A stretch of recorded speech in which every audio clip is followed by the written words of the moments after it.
How to make a choice when both seem so even, yet you can only make one.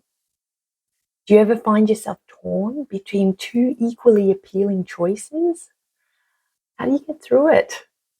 Fret not, you are not alone.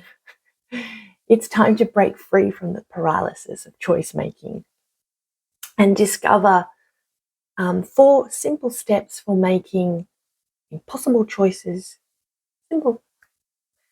Nathalie here from Connecting with Creatures.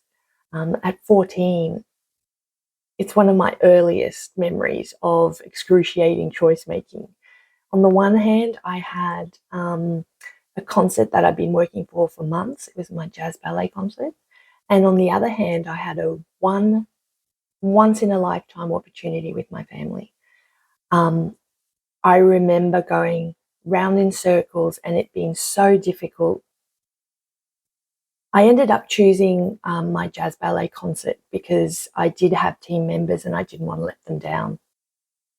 Well, since then, I've learned 4 steps that make my decision making much clearer and much easier. So, step 1, ask yourself, is option 1 bringing me towards my long-term goal? Is option 2 bringing me towards my long-term goal? Now, if one of those is clearer than the other, you've already got your answer. You don't need to keep going. If they're both taking you towards your long-term goals, then let's go to step 2. Step 2, what are the benefits and what are the risks of each option? Write those down. Write them down. Make it clear. Then your step 3 is asking yourself, what does my gut say? What does my heart say? And sit with it for a bit. Take your time.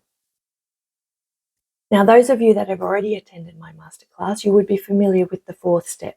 We're going to use simple kinesiology. So you can either use the finger chain or you can use the body lean. Be really clear. So I have 2 options. Option 1 and option 2. Is option 1 the best for my highest good?